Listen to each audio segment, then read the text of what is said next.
10:43 p.m. I finally clocked out and dragged myself into the elevator. I scanned the touchscreen panel and tapped G. Home, please. Suddenly, the elevator stopped. The light flickered, then died. No. I scrambled for the control panel. A sudden spark shot out and the floor numbers disappeared. Except one, 13. What? This building doesn't have a 13th floor. I tapped it anyway. The elevator creaked to life and began to rise. To 13. When the doors opened, I was face to face with the most luxurious space I'd ever seen. Hands up! Don't move! Who are you? Why are you breaking into my place? I'm Ellie. I work here, I swear. The elevator glitched. I'm not trying to rob you. I didn't even know this place existed. He didn't budge, just stared like I spoke alien. Then, everything spun. My stomach let out a loud, desperate growl. Oh yeah, I hadn't eaten all day. Next thing I knew, I blacked out. I woke up to a delicious smell of garlic and butter. The guy was cooking in his golden-lit kitchen. He moved with the precision of a master chef and plated everything like food bloggers dream of. You're up. Eat this, then leave. I stared at the food like it was glowing. One bite and literal tears were welling up my eyes. It was warm and rich, with hints of toasted garlic and herbs I couldn't name. This is the best thing I've ever eaten in my entire life. Really? No one's ever tried my cooking before. What? You could open a restaurant with this. Got more? Yeah, of course. Next thing I knew, the plates were stacked like Jenga. My belly was a balloon and... so sleepy. Wait, no, don't sleep here. Too late, my dude. The next morning, my alarm screamed me back to life. I groggily looked around. I was back at the office. Huh? Was it just a dream? Before I could process, people started filling in their cubicles. Ellie, is yesterday's task done? You sent it at 10:30 p.m. How could I possibly? Not my problem. You'd better stay late today and finish it. Excuses. That's Miranda, the kind of boss who sits pretty while I, the intern, do literally everything. Reports, budgets, even booking her waxing appointments. Yes, really. There were so many moments I've dreamed of screaming at her. This is unfair! I deserve better, you lazy witch! But I never did, because I'm just an intern, a nobody. And nobodies don't start fights they can't win. That entire day I couldn't focus. My brain was stuck on that bite of heaven. So naturally, every break, I'd rush back to the elevator to check. I tapped, swiped, even triggered the security alarm. No floor 13. At the end of the day, I dragged myself to the park to clear my fried brain, only to feel something soft brush my leg. A cat with a collar. Lost, maybe? I wandered around looking for the owner when I spotted a tree radiating bad vibes, and behind it, no freaking way. The guy from floor 13! So it wasn't a dream. I nearly launched myself at him, only for him to jump back like I was armed and dangerous. That's my cat! Put him down! Oh, I'm the one who found it. Aren't you going to thank me, like maybe by being my personal chef? He froze, stunned by my words. I laid it on thick with honey praise until his face practically steamed. Fine, I'll cook, but you're doing the grocery shopping. Done. Easy. Let's go. It took forever for him to tell me his name, Cass. And the kicker? He owned the entire building. Not kidding. He was so antisocial, he literally erased his penthouse on floor 13 from the blueprints. No one could access it. Well, except me. I got a special card that took me right to his place for the meal. And honestly, his food changed me. I stopped skipping meals, had more energy, even stopped yelling at Excel. Personal growth, courtesy of Cass. So I was thinking of a way to return his favor. Then one day, while snooping his vinyl shelf, I nearly screamed. The guy had every Billie Eilish album ever. Same, Cass. Same. I told him all about the time I saw her live. The lights, the beat in my chest, the crowd shouting every lyric. He just stared at me like I'd seen heaven. I've always wanted to go, but crowds just freak me out. I could see that. Still, I wanted him to live a little, so I suggested he start with something small.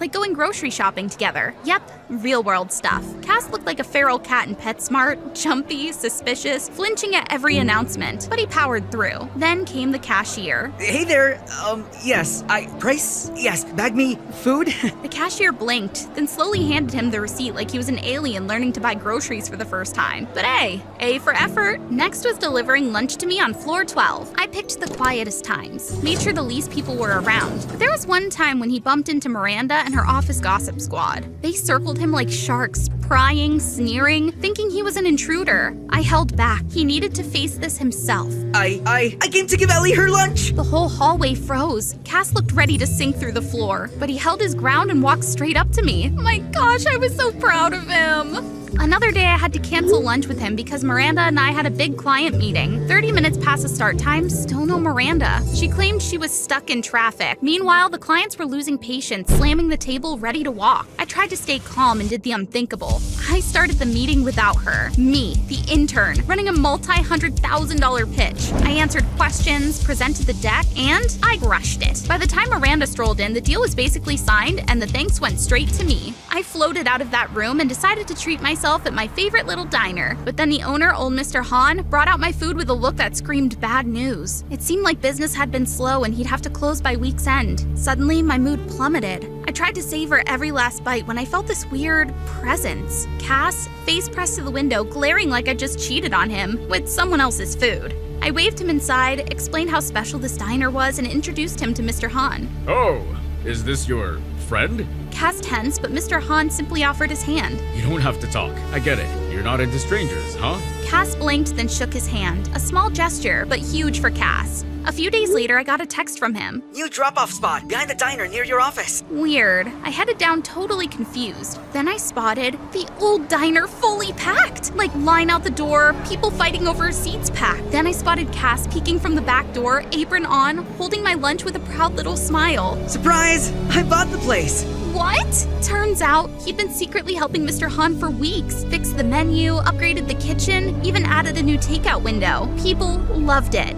And now he was the head chef. This was huge. Cass, the guy who used to flinch when the elevator dinged, now ran a restaurant. I was so proud of him. After that, I came by every day. I'd sit in the corner, watch him work, and wait for his shift to end. Then we'd walk home together. One afternoon, I dropped by as usual, only to freeze at Miranda's voice. The seasoning's awful and the steak is raw. But you ordered it rare. No excuses. Honestly, I should be compensated. Maybe a date with you would make up for it. What? This woman. Miranda, you can't call that compensation. This isn't some trashy drama. He's a chef, not your dating app swipe. The room went dead quiet. Then customers started nodding, backing me up. Miranda's face turned bright red. She snatched her purse and stormed out. And Cass, he looked at me like I just saved his whole world.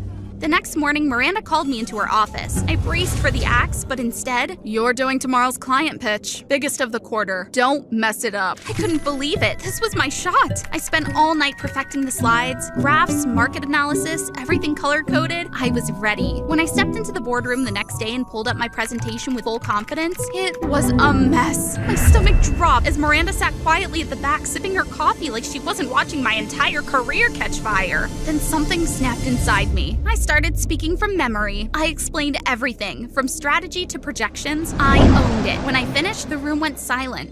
Apparently, some of the execs weren't impressed. They wanted the professional polish. I tried to explain what happened, but Miranda cut in. "We're all responsible for our work. Some people just aren't ready for real pressure." Something inside me just cracked. You planned this, didn't you? You've been riding my work for months, treating me like I'm disposable, like your success is magic. I've had enough. I quit. Good luck without me, you lazy witch. Just like that, I packed my things and walked out. But the moment I hit the street, I broke down. All my effort wasted. My feet brought me to the only place that felt safe. The restaurant. Cass spotted me before I said a word, just brought out my favorite dish. We sat in silence until I finally spilled everything. The sabotage, the humiliation, the fear of what came next. You know, I used to be terrified of everything, and you pulled me out of my bubble, made me live again. So now it's my turn. I'll be your courage. You're not alone. His words were the most comforting thing I'd ever heard. As I was still wiping away tears, a familiar voice cut through. Ah, I was hoping to see you. Oh my god, it was one of the client reps from the meeting. I was at the pitch too, and I overheard what happened, but I also saw how you handled it. No slides, no backup, just you. You held your ground. That takes guts. Thank you. So, would you like to come work for us?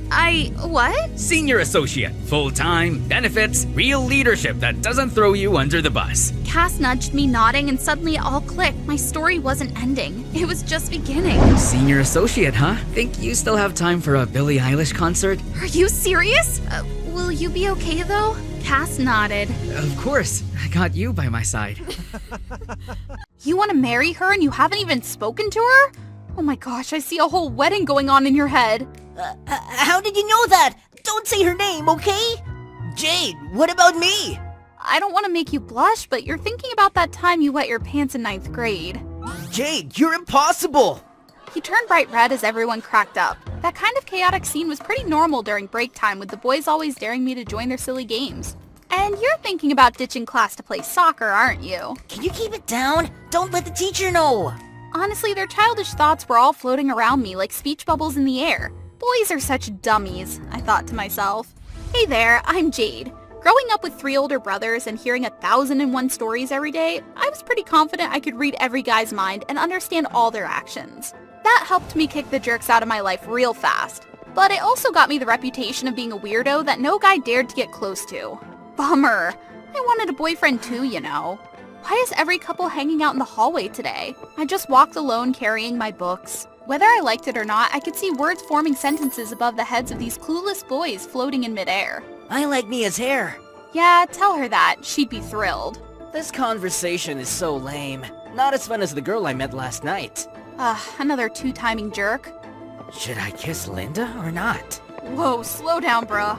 The boys' thoughts at school were pretty basic like that. Their actions were even easier to guess because most of them just wanted to show off to the girls. I knew it all too well. Finally, I made it to the canteen. After getting my food, I went to my usual spot and quickly ate. Mind if I sit here? A cute guy with curly hair asked me. Go sit somewhere else. I had no interest in getting to know any boys at the school. Everyone's sitting with friends, and I saw you sitting alone, so... Just then, a group of girls walked by and knocked a tray of food all over me. Oops, sorry, Miss Standoffish. I didn't mean to. That was Lucy, the school's hot girl. She bent down to wipe my shirt but tilted the tray more, making even more food spill on me. Then she flipped the whole tray in my face, leaving me stunned. Enough, stop wiping. I'm sorry, you're all dirty now. I have to clean it up. Thanks, but I don't think she needs that. Nick moved closer and started wiping the ketchup and warm curry soup off my face with napkins. Lucy shot me a dirty look before turning away. In that moment, I felt really touched. I was so used to doing everything alone, getting teased or bullied sometimes. I told myself just to focus on my studies and ignore those people. But this was the first time someone stood up for me. I peeked into Curly Hair's thoughts. The words floating there were, I'll wipe the ketchup so it looks like a mustache. Man, this curry smells strong. Let me leave some rice grains here. This guy was asking for it. I was about to slap him when he handed me a mirror. Here, all clean now. My face was finally free of food. I thought you were planning to leave a ketchup mustache and rice on my face. Why would I do that? I just transferred to the advanced math class. I'm about to go get my uniform. You can wear my shirt for now. So you're in my class, huh? Actually, I have a clean shirt in my locker, so it's fine. We talked for a bit more and agreed to meet up in class. His name was Nick. For a moment, I couldn't help but smile. It was the first time I'd guessed a boy's thoughts wrong, but this mistake made me so happy. He was such a good guy. I think I found my exception. The next day, I started bothering Nick more. He was always cheerful about my requests. He was super helpful and we talked a lot. But things didn't stay smooth. One Monday morning when I got back to class, Lucy, the school's hot girl, walked up to me. Hello, freaky Jade. Lucy glared at me. Just from her greeting, I could tell she wanted to crush me. Let me be straight with you. Stay away from Nick. Look at yourself and see where your looks stand. Whenever you two are together, you look like a duck. Well, I know Nick wouldn't like a girl who bullies others. Lucy was furious, took a deep breath, and hissed through gritted teeth. Stay away from Nick or you'll regret it. Lucy was so used to her title as the school's hot girl that she always looked down on everyone. Honestly, I didn't care about such threats. That afternoon, Nick and I still walked home together. In the sunset, his smile looked so nice. The next day, I started noticing signs that Lucy had made her move. The first thing I saw when I got to class was my desk covered in scribbles and insults. My desk was stuffed with trash, reeking so bad that everyone pinched their noses and grimaced at me. So this is what bullying feels like. After I finished cleaning up the mess, Nick came over. Jade, I can't believe you'd graffiti your desk. Such beautiful words. Instead of joking, can you help me clean it up? Ooh, this ink is tough to clean. I'll grab some alcohol from the chemistry lab to make it easier. Who did this anyway? I was afraid of revealing that I liked Nick, so I didn't want to answer. After class, Nick spent an hour helping me scrub the desk and chairs clean. For the entire week after that, I went through every dirty trick Lucy had prepared. What the waffles is this? I couldn't forget the horrifying feeling when I opened my locker to find it crawling with roaches. Everyone screamed while I wanted to faint. Then rumors started that I was some kind of slob. Another time, I almost ended up on the field with a ripped gym uniform, and my sneakers were nowhere to be found. I had to pretend to be sick and hide in the nurse's office to avoid getting in trouble. I also almost got soaked when a bucket of water fell on my head as I opened the bathroom door. After every incident, I wondered if Nick was really worth all this trouble, and he answered that question for me. Nick was always there to help. He was the one who bought insect spray to help me clean up the gross roaches, found my gym shoes hanging from the basketball hoop, played along with my fake sick act to skip class, and lent me his uniform when mine was drenched. So I guess Lucy's pranks totally backfired. Be honest, you know who's behind all this, right? I mean, how could you get pranked like this over and over again? Actually, it's not even pranking. This is straight up bullying. Well, someone really likes you and is super jealous, so they're trying to scare me off. Looks like she failed. You don't seem scared at all. That's because I've got you helping me. I gave him a green light, but it seemed like Nick didn't quite catch on. He might be a genius with academics, but he was totally clueless about this stuff. And that made me like him even more. He was just so genuine.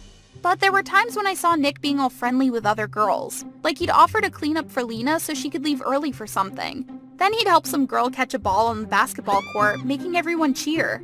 I even overheard the girls talking about Nick, praising him for lending them his handkerchief, or giving up a seat for them on the bus, or always carrying band-aids. They were making a big deal out of normal stuff. It was just reflexes and being polite, that's all. Still, it made me think. I couldn't figure out what Nick was thinking. Why was he so nice to everyone? Did he not realize he was making every girl fall for him? Didn't he know he should dial it back a bit? But then again, who was I to get mad? The more I thought about it, the more frustrated I got, to the point where I didn't even want to talk to Nick anymore. We haven't talked much lately. There's a fun fair at the park this weekend. Want to go with me? I guess that depends on how good your intentions are. Okay, fine. I won't compete with you in math class anymore, and I'll even carry your backpack. That's so lame. Okay, fine. Lucky for you, I'm free this weekend. Awesome. I'll bring my cat, Casty, too. She'll love it. He smiled again. This guy sure knew how to work his charm. No wonder every girl was crazy about him, and I kept getting death stares just for hanging out with him. I couldn't decide what to wear for our date. Nick once mentioned he liked girls in pink, but I preferred white. I spent an hour just deciding on an outfit. This time, Nick actually begged me to go. That was a huge step forward. I was grinning like an idiot all day. I couldn't believe a grumpy old maid like me, who was always so uptight and never smiled at the boys, was now blushing like this. Love was scary, but it was also exciting. You look different today. Well, I don't just wear uniforms and gym clothes. Seeing him get all awkward, I quickly changed the subject to make things more natural. Casty's so adorable. You take such good care of her. Looks like she's warming up to you pretty quickly. The park was busier than usual because of the fair. Nick and I walked around laughing and having a good time. He even took pictures of me. Are you hungry? I'll go grab some burgers and juice. Okay, I'll keep an eye on Catsy for you. After Nick left, I opened the bag to let Catsy out for a bit. I carefully put the leash on her and held the other end tightly. Suddenly, I got a call from May, a friend from the research club. While I was caught up on the phone, I suddenly heard Nick's voice. Jade, where's Casty? Sorry, May. I'll call you back later. Casty was just here. I let her out for a walk and I was holding the leash, but... Stay calm. Let's find her together. I was scared and worried. Even though she had a name tag on, I was terrified something might happen to her. And I was right. We searched around the fair area but didn't find her until we saw a crowd gathering outside. I ran over to check and sure enough, it was Casty. She was crying out in pain. Nick quickly picked her up and rushed her to the vet. I'd never felt such a heavy feeling before. Nick didn't say a word to me and all I could think about was the guilt weighing me down. We could only watch as the vet checked on Casty, waiting anxiously. I'm so sorry. It's my fault that Casty... If only I had tied her up or turned off my phone or... Apologizing won't change anything. Let's just hope Casty's okay. Well, I knew it. Nick was mad at me. The vet said Casty had a broken tooth, but luckily it wasn't too serious and didn't affect her jawbone. She'd need to be careful with her eating to avoid further injury. I felt awful. Nick, I'm really sorry. Let's go. I'll take you home. That night, I couldn't focus on my presentation for the club. All I could think about was Nick and Casty until I finally drifted off to sleep. The next day, Nick didn't say a word to me. I had no idea what to do to make him stop being mad. I bought him some food and left it in his desk. By the afternoon, the same package was back in my desk with a note, "Eat before the club meeting." And just like that, we entered the Cold War phase. If only I could read Nick's mind, everything would be so much easier. What on earth was he thinking? As I was lost in a maze of messy thoughts, I spotted Nick and Lucy chatting together. Lucy saw me. She leaned in and whispered something to Nick, then linked her arm with his. I quickly turned away and hurried down the hall, my head down. The thoughts of the boys around me floated in the air, clear as day, like they had their minds written on their faces. I could still read everyone's thoughts, so why not Nick's? What was going on between him and Lucy? Was Nick thinking about me at all? What should I do now? This feeling was so annoying, I thought to myself. A few days later, as I was lying on my bed, lost in thought, I suddenly got a call from Nick. Jade, can you come over? Where? What's up with your voice? Casti got poisoned, and I'm taking her to the emergency vet. What? Oh my gosh, I'll be right there! Hang on! I dashed out of the house and headed straight for the vet we'd gone to before. Under the cold white lights of the vet's office, Nick sat hunched over, his hands clenched on his knees. Nick, what happened? He explained that Lucy had come over today because she heard about Casti's injury. She brought a bunch of chocolate. Even though Nick had warned her that cats can't eat chocolate, when he turned around, he saw Casti had already eaten more than half a bar. A few hours later, Casti started showing strange symptoms, so Nick rushed her to the vet. He shared with me that Casti was a cat his sister left behind when she and their mom moved abroad. His parents were divorced and his dad was rarely home, so Casti meant a lot to him. I gently placed a hand on his shoulder to comfort him. Suddenly, Lucy rushed in all flustered. Nick, are you okay? Cut the act. Isn't it thanks to you that Casti's in this mess? Jade, I don't know why you're here, but don't blame others for your own issues. Lucy, enough! Be quiet! I was fed up with Lucy's fake act, so I excused myself to the restroom. But guess what? Lucy followed me right after. I turned on the voice recorder on my phone and faced Lucy. Why'd you give Casti chocolate? Nick warned you, didn't he? I'm not stupid, Jade. I quickly grabbed my phone, wrapped it in a towel to dry it, and kept pressing the buttons to reboot it. Meanwhile, Lucy began whining about how much effort she had put into setting up those pranks to bully me at school, only to see them backfire. She then bragged about her plan to go after Casti. It turned out the accident in the park was her doing as well. I was shocked at what Lucy confessed. How could she do that to an innocent cat? She walked out with a confident stride, not realizing that my phone was waterproof. I was just pretending to catch her off guard. Everything she said was recorded. As I stepped out, the vet was delivering the news.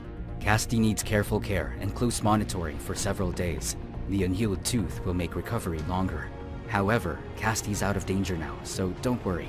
I've prescribed some medication along with a diet plan. Just follow these instructions.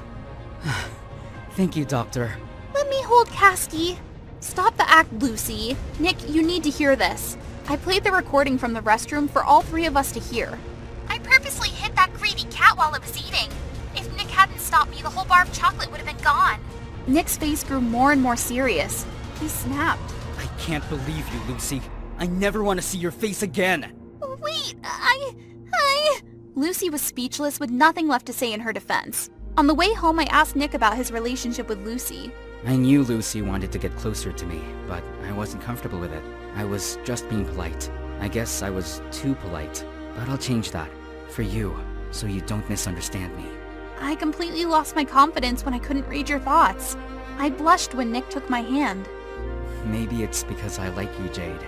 Love is always a mystery, but as long as it's genuine, it's enough. And just like that, I got my answer. No matter how uncertain I'd felt before, now I felt at ease. Love really is the most unpredictable thing in the world. That day, when I had just arrived at school, suddenly, a luxury car sped past and splashed all the dirty water on me. So ignorant. Waiting for that girl to get out of the car, I immediately shouted, "Look what you did!" Ew, go away. Ugh! Just when I was about to fall back, suddenly a handsome guy like Harry Styles grabbed my hand. I apologize for Regina's actions. After a day of investigation, I, Jenna, 17 years old, also found out that guy was Finn, who had just transferred to my school with Regina. Would a handsome guy like him fall for a nerd like me? From that day, Finn was the only thing in my mind. I even predicted 36,892 possible scenarios when I started talking to him. There are 105 cases where I would become his girlfriend. Worth a try. So the next day, I decided to follow him to the library. Who knows when the opportunity would come, right? Are you looking for biology-related books? Yes, I am Let me see. Not waiting for him to finish, I dragged him to the shelf of biology books. What about the molecular and cellular biology of viruses book? No, Or non-coding RNAs and cardiovascular diseases book? No, I knew it! He must have found this. Just as I gave the book to Finn, a hand suddenly appeared and threw it away. Looks like this nerd falls for Finn. You should look at yourself. Then Regina pulled him away. I hurriedly chased after and collided a group of students who were bullying Albert, the chubby boy. Stay away if you don't want to be beaten. Dare to threaten me? They chased me to the bookshelf. I hid behind and used all my power to push it down. Snap! Too heavy! Just when I was about to give up, an arm helped me do it, blocking the way for 2 bullies. You! At that point, I noticed the person who helped me was Albert. Run! Now! After escaping from them, Albert shared with me that he was bullied for the past year because of his looks. Nonsense! You look so cute! If I see them again, I'll beat their ass! At that moment, I saw Finn and Regina enter the canteen. Without hesitation, I left Albert there to chase after them. Right after Finn passing, I excitedly shouted, "Finn, do you want to see these cupcakes I just bought?" Then I ran to him as fast as I could. Suddenly, Albert appeared, blocking me before I had time to stop and... Ah! The food on my tray just fell straight on Regina's face, making her extremely angry. Without waiting for my apology, she took the hamburger from Finn and threw it at me. How dare you throw food at my Jenna? My Jenna? However, things got worse when Albert continued to throw food at the beautiful girl. So the other students joined in and made a food war. If the proctor had seen this, I would have definitely been punished. I must get out of here. At that moment, I spotted a tray being thrown at Finn. Watch out! I rushed in front of him to catch it, but it was too good to be true. The tray hit me right in the face. Are you okay? I'm fine. After that day, my relationship with Finn improved. At least he decided to start a conversation with me. Soon my club's recruiting actors for Romeo and Juliet play. Do you want to join? Hope a nerd like you knows something about art. If you want to know, all you need is brain. After Regina's provocation, she and I decided to sign up for the club to see who would get the role of Juliet. 2 days later, we were at the audition. When I got there, I saw Regina doing something in the distance. Before I could ask, Albert ran towards me. Jenna, will you rehearse with me? At that moment, Finn tapped me on the shoulder from behind. I'll help you win over my smug friend. Then we also chose an empty space near the backstage to act. Below was Miss Kate, the judge of the audition. Oh, Romeo, where you've been all this eternal time, but how will we be together? We'll be married, my beloved. Come, let's go now. Oh, the arm that I always wanted to hold. I rushed forward without noticing there was a slick of oil under my feet that made me quickly fall forward. I tried to grab anything nearby, but not knowing that it was Finn's drawstring. Luckily, he caught me in time. As I wished that moment would stop forever, suddenly, Finn's pants fell. Ugh! At that point, I discovered the slick of oil was flowing straight from where Regina was standing earlier. I knew that she wasn't nice. Very good. That's what I want to see in the 2 characters, Romeo and Juliet. So, Finn and I both got the lead roles in that play. See, even though you harmed me, I could defeat you easily. It was one day until showtime. I stayed up all night to memorize the lines that made my eyes tired. I had to go wash my face right now. Suddenly, there was a strange noise in the dressing room. As soon as I ran in, I saw that my glasses were trampled on the floor. What the heck was going on? At that moment, Regina opened the door and entered. Hey, nerd. The audition has begun. Aren't these your glasses? No need to pretend. I know you did it. What the heck are you talking about? Why did I have to do that? I was about to argue further when Miss Kate came in and pulled my hand. Hurry up, Finn's already waiting for you.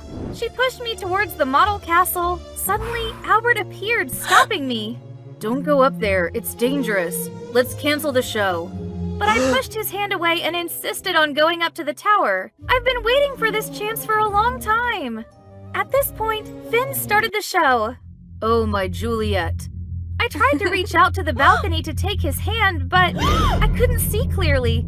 I was gonna do it, I aimed as accurately as I could, swooping forward without noticing that this balcony was made of paper. Ah! Luckily, Finn tried his best to hold my hand. We were finally brought down to the ground. Everyone was worried about us. Are you two okay? Why are you so reckless, Jenna? It's because Regina harmed me, making me unable to see. Everyone's eyes stared at Regina, but she refused to admit guilt. Did you pour the oil to ruin my audition with Finn? Is it really you, Regina? At first, I didn't like Jenna, but no matter how much Regina tried to justify it, Miss Kate took her to the principal's office. As they passed, I noticed Regina was still wearing thin slippers. If she was only wearing them, she wouldn't have been able to trample my glasses. Broken glasses could injure her. If so, who harmed me? Regina wouldn't do anything cruel like that. I think there's still something mysterious here. I gently nod and tell Finn my thoughts. Don't be impulsive. Let's find the evidence first. We went back to the dressing room. Finn looked down at the shards of glass on the floor. It's shoe marks. Looks like men's shoes. So we just need to find out who has the glass shards under the shoe? That's right. We walked out hoping the culprit hadn't run away. At that moment, Albert ran toward us. Why are you still here? If it weren't because of you, Regina wouldn't have trampled Jenna's glasses, putting her in such danger. How do you know she trampled my glasses? I never mentioned that. After that, Finn and I looked at each other, nodded, and then rushed over to snatch the shoe from Albert's feet. Yes! Got it! As I expected, there was still broken glass on the bottom of Albert's shoe. Why do you do that? It turned out that he created all the accidents I had at the club. Albert wanted to pour oil to hurt Finn, but unfortunately it flowed toward me, and the crushing of the glass was because he wanted to stop me join the play with Finn. I just don't want to see you near him. Finally, Albert was suspended from school for a week. Regina was also vindicated by us. She and I have made up after that. She also fixed Finn up with me. He likes you too, he just hasn't had a chance to say it yet.